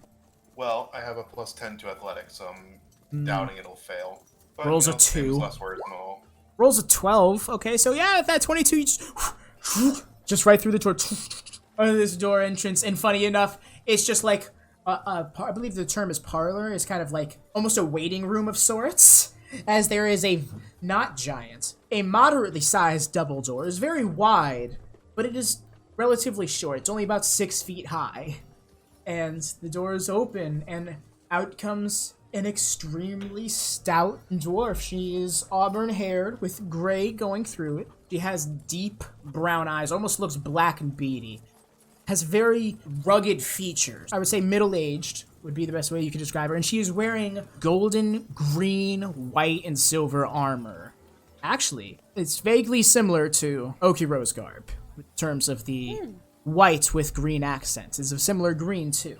But you also know, but you realize that the armor worn by the knights seems to resemble hers in a way, almost as to indicate that they are her knights. She's kind of like standing in the middle of what seems like a throne room. Like there's a throne in there and everything, but the throne is extremely polished. You'd almost, it was never before satin. And she's kind of just standing there looking out the windows that are behind the throne in this very wide room, framed with several pillars of herself. She's, oh, wow, what a collective we got here. Okay, what do we got going on here? Which one of you is Deis? Which one of you is the troublemaker? Everybody points. Right. I mean, at this the point, we world- don't use our hands. Ah, that makes sense. So she was very long. Okay. Yes. I, Deis. here I thought you were talking about the one in the wooden armor. Okay. Yeah, I know, the beard. Yeah. She kind of strolls up. Crantor All right. moves slightly in front of Naleek. All right, she kind of strolls up. All right, so hand me a key, and I would like to clarify to you at this point that your key is actually a feather of sorts. It is a radiant feather, almost incandescent. Right. You're giving one it in second, a let me- sleeve. She will pass over an angel's feather. You'll see a glowing white feather, extremely poofy. You see the individual feathers floofing out in almost in their own direction. A slight rainbowish tint to them as it floats over to Gwynriel. Name's Gwynriel, by the way. Where's the other one? Which one of you's got the scroll? Oh my god, is this one of these interactions are? Shut up, pansy. What? And like, he almost looks up to everybody like, did you just call me a pansy? Arudim pats him on the back. There. The truth is hard to hear sometimes. Nah, I'm Awesome. just She's joking. trying not to laugh at all this. It's like, all right, so how many fights you get in? How many fights you break up? As she's kind of sitting there and rolling the scroll slowly. Here or Just the on my one. journey? Here. Would I care anywhere else? We broke up one fight, or was it two? Because they were kind of separate, weren't they? Kind of. We were attacked by the Holy Shadow. They declared our friend here a heretic. Yeah, well, apparently you're banished from Celestia, and that's why you got all this tension coming at you, because we recently had a devil in disguise stroll up in this city, dressed up kind of like your friend over here, and pretty much fit this category perfectly. So, yeah, I'm surprised that you guys only had to deal with the Holy Shadow, because if you ended up having to deal with the Order of the Plains militant, that would have really caused you some problems. Well, given the situational events that happened in Celestia, we were not entirely at fault. Yeah, no, you've probably seen paladins fight because they're all paranoid. After a paladin strolled into the city, went into the tower that leads to Celestia, and started trying to blow it to high hell, everyone's paranoid of everyone. Because that devil can be anywhere in the city. Do they not have a divine sense to find them? Trust me, if a divine sense was able to find this creature, wouldn't have made it into the city. In fact, there's nothing really telling me that he's not one of you, except my own gut feeling. And my gut says it ain't none of you, so that's why you're sitting in my castle right now. these two ended up in the Astral Sea, and, well, I am a priestess of Ion, and I can prove it. I mean, Good to be for you, perfectly honest, gods. I'm starting to see a common trend going on here. Good for I'm you, pretty sure gods. gods Arudim. is the only thing that she needs at this moment in time, guys. Look, all right, where you're going, gods ain't gonna be able to help you. Shit, are you sure you really want to go where you're going? As much as I don't want to, I kind of have to. And she pulls out a letter out of her bag. Apparently, an old colleague left me a message, and unfortunately, I don't know which one left it. So, I need to travel and see the temple there.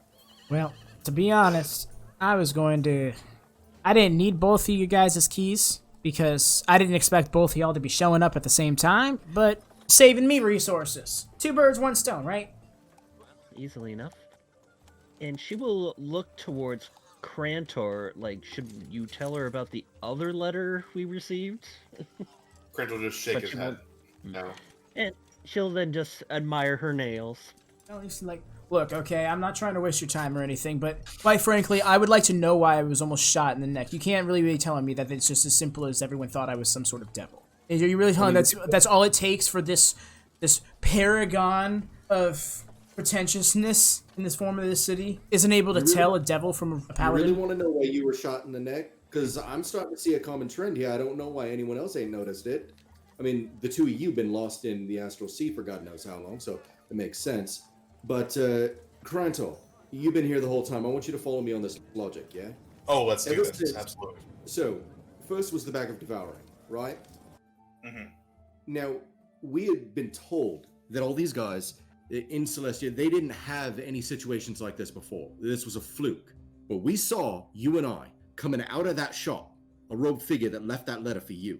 He'll look at the That's dwarf. right. You don't need to worry about that letter. It doesn't concern you. Then, immediately following, not an hour later, 2 of our friends get eaten.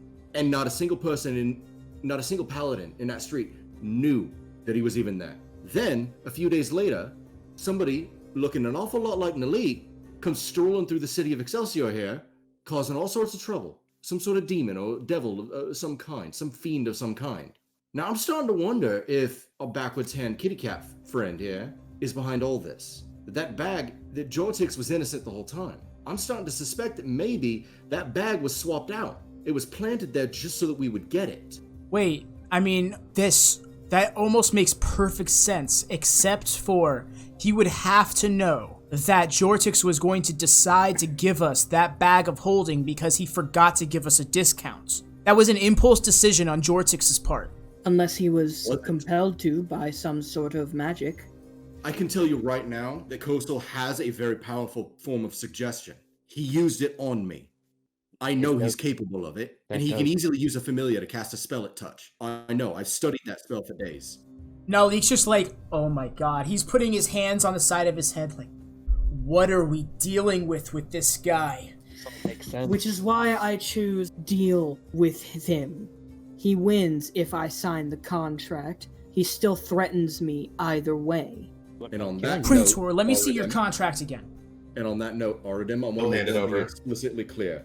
What's done is done.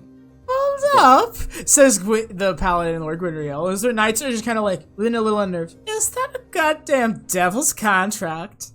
Says with the cheek. It's not important. It's not important. It's fine. It's technically a Cassius will- Rakshasa's contract. A fiend, not a Cassius will devil. look straight at the devil, or straight at the dwarf. You're looking at a tiefling who has an infernal pact with Zariel herself and summon his pact weapon. Believe me, that is the least of your worries right now. And he'll dismiss his weapon. And he's gonna That's look right back cute. at Arudim. You say what you want about your deal. The fact of the matter is what's done is done. I don't know about you, but I'm pretty sure I can speak for you when I say this. We're gonna handle it together. I'm not gonna leave Crantor or his people to his You know fate. what? I wouldn't do the same to you, and I'm not gonna do the same to Naleek. We are in this together. Paladin goes, alright, so this Rakshasa, how good at planning is it? Because right now in the city we got our own politics going on, and a situation like this is extremely uncanny in terms of timing. 2 of the Paladin Lords, people of my rank, they're stepping down. And many of the paladins in the town want to step up and take their place, and a lot of times that's done by traditional combat, which is why you see the fighting in the streets, but the reason why it's gotten so violent is, I guess, Because of yeah, the cat imposter. friend. Yeah. So, I'm looking at who's responsible for my city falling apart, and you guys didn't even realize it. Damn. I've been ruminating on this for the past couple days. I've been sequestered in a hotel room. But you Yes, know... I appreciate the company, but I've been thinking about something important. I will say this, though, because if it wasn't for this all happening because of y'all, Excelsior would have probably fell into Celestia by now, so thank God y'all incompetent. Hey, I don't know what that means. Excelsior falling into Celestia is a bad thing. Kind of. Well, It really depends on your perspective. Some genuine us, some genuine residents of Excelsior, they want their town to be a part of Celestia. A lot of people here in this town, myself included, came here to one day earn a moral rite of passage into the plane itself. And the hope is that the city will fall into it. However, there are others who want to keep the balance here on the Outlands. They are more so an Outlands resident than a Mount Celestia resident. And they try to keep a balance, a neutrality, a certain level of neutrality depending on each great town. This one, leaving to the heavens, obviously, is full of righteousness. But the fact of the matter is, I don't think all these bad things that have been happening to us are happening by random happenstance. I genuinely am starting to believe that Kitty Cat Man is behind it in some There's no small such part. thing as coincidence. I have lived 800 years, trust me. This really drives me up a wall because that makes me wonder, is the followers to circle? If I had to He's guess, currently, what we were described as, is that he is one of the richest and one of the most influential beings in the multiverse. Which multiverse? I don't think there's very much he can't do. and yet he hides on Avernus. And I do point out hiding. Why do you say he's hiding? Yeah, it's Simple. Fort Nokobone apparently was a very prominent location on Avernus. Simple. He did mention that he wanted to take care of my grandmother. He's Why not would- hiding, he's planning. He needs to be close enough to the action to command people as fast as possible should something happen to Zariel, or should his machinations come to fruition. He needs to be there to claim the crown when it falls off her fucking head. If, not when. Do you If. really think he's trying to take over the plane? That would be unprecedented. A non-devil ruling a layer of hell? Imagine that. He's rich, greedy, narcissistic, overconfident.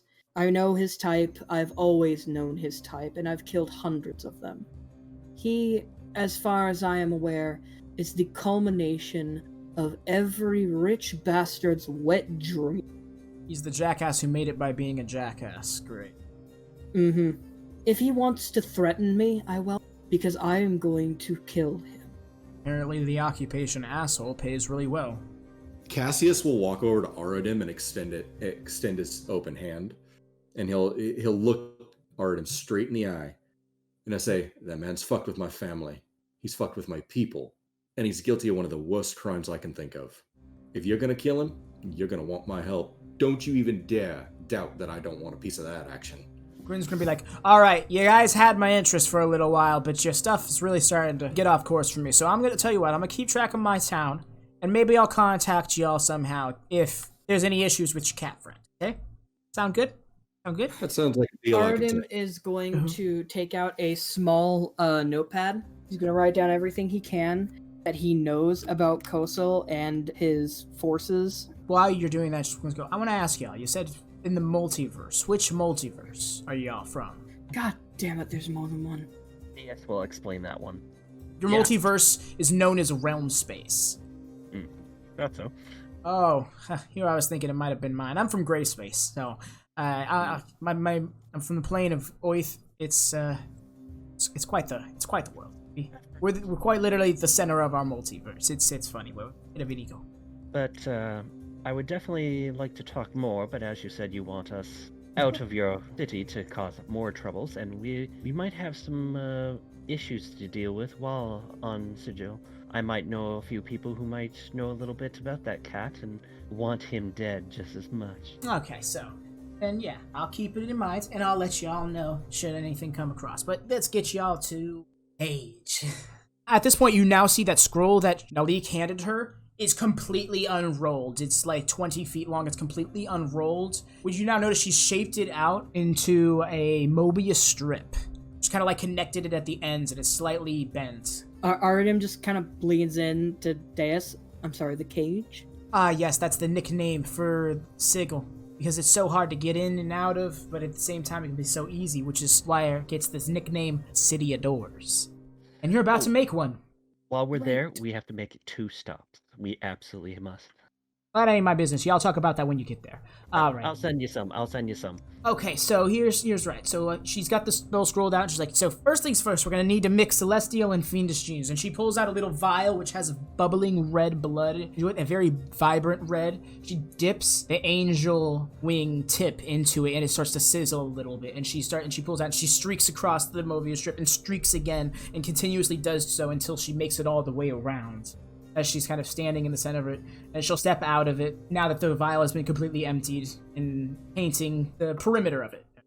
She's like, all right, now, first things first, who here knows light or darkness? Either one matters, don't need to have both. I can do darkness. Okay. Damn, we should have just used your blood. I shouldn't have used mine. Damn. I mean, sure. Nah, next time.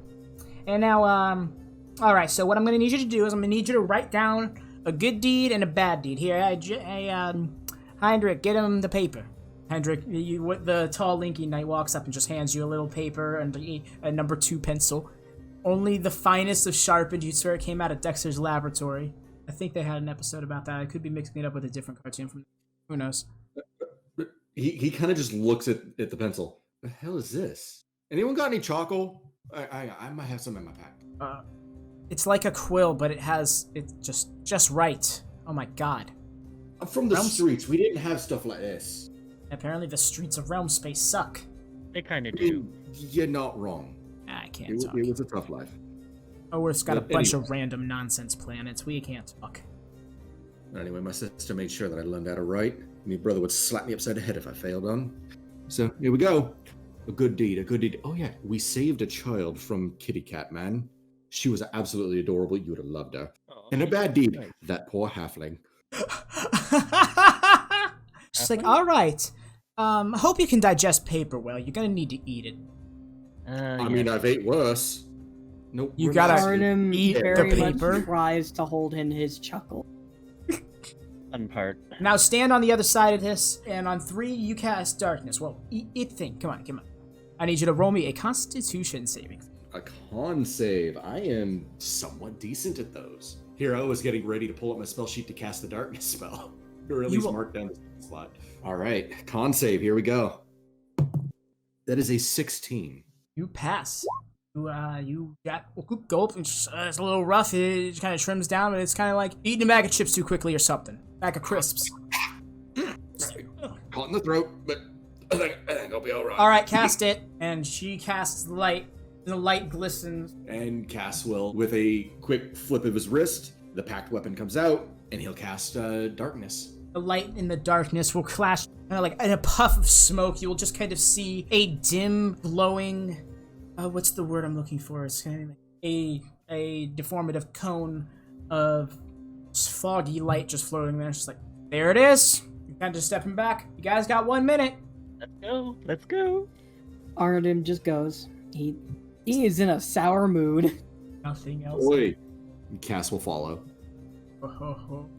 Or do I have to stay? No, everyone, you don't have to hold the spell anymore. The spell immediately clashed out, created the portal. Okay. On top of the Mobius strip, which is the spell scroll, which is now dissipated. And first stepping out, Arudim, you step out onto a busy street with many different buildings, almost official looking. You look up, you see city pointing back down at you. Roughly miles away, you can see almost resembles a sky. One moment, we must switch music. As you are looking up at the buildings pointing down at you, you see many different architectures amongst these buildings, which seem to be larger and more official looking than the previous buildings in Excelsior. And looking over just slightly to your left, you see a bar of gray void lining the inside of this donut-like city. As it curls up the side, it feels like you were in the inside of a donut. You see people amongst the streets. They are wearing very long and official-looking garbs of different colors. Taurus is the name of the shape. Thank you, Astro. If you were to take a rough guess of view, the city above you is probably 5 or so miles away, something along those lines. It seems to be very clear, but it is very dark. See, actually not many people out on the streets. And just coming out, you notice as you look back from where you're stepping out, like kind of an archway, which is what you're kind of standing under, and then all of a sudden appearing there as he steps is Naleek, and Cassius, and Crantor, Okiro, Deis. They're all left resting in the middle of the Sigil Street, and I'd like to say welcome, City of Doors. Before we end, can she roll a knowledge check to know what ward they are in? You know what? I will say roll me a history, yeah. History would be... Okay. I'm going to use my green Deis dice. Ooh, that's pretty low. That is actually, no, it's not too bad. It's going to be an average. 13. This is looking a lot like the Clerk's Ward, but you're not sure if this is closer to the Hive or closer to the Guild Halls. The streets are very vacant, and you guys obviously arrived closer to Anti-Peak, which is essentially midnight in this time, because which makes sense. You guys left essentially what was nighttime in the Outlands, so it would only be nighttime here. But that makes that void that you see up in the upper left corner of your eye all the more jarring on this extremely clear night, because it is not dark there, but there is not light coming from it. There is no features coming from it. There is no movement coming from it. I've seen that before. The same kind of emptiness. Let me guess, the bottom of a flask. Nailed him. Depends on the Cassius class. just pulls out the iron flask. I mean, you're not wrong. I'd like a refill. Lads, my lady, and she will spin around, arms wide. Welcome to the City of Doors. All sorts of opportunities, troubles, and shopping galore. There's 2 shops we have to hit before we do anything, but they're probably closed right now. So Good. I've had a very long day, so I would very much like to, for once in my life, just sleep. You know, I'm with him on this one. we need to find a tavern. All right. Easy enough. She will whistle as loud as she can. What? Okay. Wait. Hold on. You know what? Out of character, really quick above game, just because character experience. What is your intent from this? He wants to summon a guide from possibly a freelance. Okay, so you're whistling in hopes that a tout's just gonna pop up, a tout or a light boy. Yeah. Okay. All right. Well then. Okay, so this is what. Thank you. You're giving me a chance to roll on a random encounter chart ahead of time. Oh, fuck. It's what I do. It's what I do. So, would you like me to roll a persuasion check or something, or No. Although Charisma? you did give me the idea of having you roll, so I'm gonna have you roll on this chart. Okay. Oh. So Okay. What do I need to roll? roll me a D8. Ooh, a D8, and I cannot whistle, so if someone would be able to do that for me. Hold on. Ooh, very nice, thank you. A 3. Please don't be terrible. Please don't be terrible. Please don't be terrible. I've Be had a very long terrible. ass Please be terrible. day. If it's terrible, Whistling. please let it be something I can stab. You notice that the street is very awkward in its framing, in the sense that it's kind of straight where it's at, but then it forks in either direction ahead of you. Before then, it kind of has an extension off of its right side, and it also I'm hearing a slight echo of me. I've been trying to fix my settings. Okay, no worries. I'll just go. But the street forks ahead of you guys immediately, and there's an additional extension off of you. There's kind of like an 8-way street, and down one of these odd streets, you see a pony carriage with an extremely noble individual. I do not remember the name of the carriage driver. We'll just go with that carriage driver. Very noble looking, very tall, flat-topped hat, as there are several knights marching next to them. Oh, and they don't seem like the most adorned knights. They seem to be more like personal knights, as they are wearing like breastplates and half plates as opposed to a full plate armor. They have like rapiers and long swords. And they're walking forward. It's like, oh, it's just a bunch of primes whistling. What are y'all doing over there? Shouts the man atop the carriage. And the knight steps forward. Relax. They probably just popped up here. Hey, did y'all just pop up here? Yes, how did you know? Looks up the side of the city and up to the top. Had a hunch. Was hoping to get the attentions of some gallant young men who might escort us to a fine inn. What's the holdup out there? Oh, sorry, sir. It's just a couple of books across the street, just blowing them off. So y'all if y'all are looking for a place to stay or something, this tavern just right around the corner. Just lay low. Don't invite people on the street like. As they're kind of just riding past you, they go through the archway that you all just came out of. They're fine. They don't teleport anywhere. Well, that solves that problem. Come along. In the future, Deis, I realize that you're a bit ostentatious, I think would be the right word for it. Trust me, just the right amount of ostentatious works wonders here. Just don't do anything if you see a tall lady with spikes on her head. Just walk away, no matter what. That goes triple for you, Autumn. I'd probably be the one to get in trouble. Any hostile movement towards her, and you're gone. So, let us find us an inn, and hopefully it has something hot to eat and bathe in. Now that is something I can get behind. You ravens fly by and land on the nearby rooftop ledge, and that is where we will end the session. Awesome. Oh my gosh, Wow. we're fucking finally here, guys! It's been teased for a long ass time. Here, we're doing the damn thing. So then, first of all, the session was amazing.